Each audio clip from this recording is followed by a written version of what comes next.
माझ्या मुरबाड विधानसभा मतदारसंघात माडस गावाकडे जाताना सकाळी मला भुवनपाड्यावर 1462 या क्रमांकाची गाडी दिसली।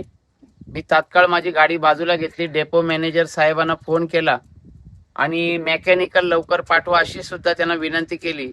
त्यांनी लगेच मेकॅनिकल सुद्धा पाठवले, परंतु तीच बस परत आता या ठिकाणी जो दहीगाव नावाचं गाव आहे त्या कमानीच्या समोर रोडच्या बाजूला तीच गाडी आता बंद पडलेली आहे।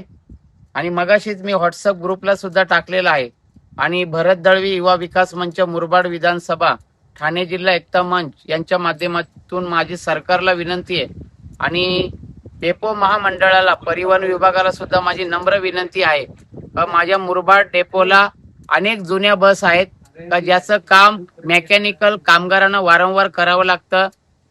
तालुक्यातले काही रस्ते खराब असल्याचं कारण सांगून टायर पंक्चर होतात, गाडी स्टार्ट होत नाही, गाडीमध्ये वारंवार बिघाड होतो, अशा जुन्या बस मुरबाड डेपोला आहेत।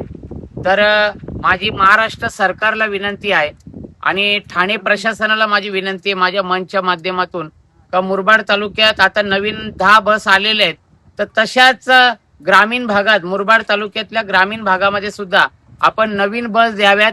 जुन्या बस ज्या आहेत त्या बंद करून नवीन बस द्याव्यात, म्हणजे प्रवाशांना उतरता येणार नाही, सुरळीत प्रवास होईल। अशा भंगार झालेल्या जुन्या बस जर दिल्या तर वाहक आणि चालकांना सुद्धा त्रास होईल आणि त्यामुळे माझी भरत दळवी युवा विकास मंच मुरबाड विधानसभा यांच्या वतीने नम्र विनंती आहे महाराष्ट्र शासनाला। आज सुनेत्राताई पवार सुद्धा मुरबाड मध्ये आल्या होत्या, त्यांच्यापर्यंत सुद्धा माझा व्हिडिओ पोहोचवा का मुरबाड विधानसभा मतदारसंघामध्ये मुरबाड तालुक्यात जुन्या बस आहेत त्या बंद करा, त्याऐवजी नवीन बस द्या।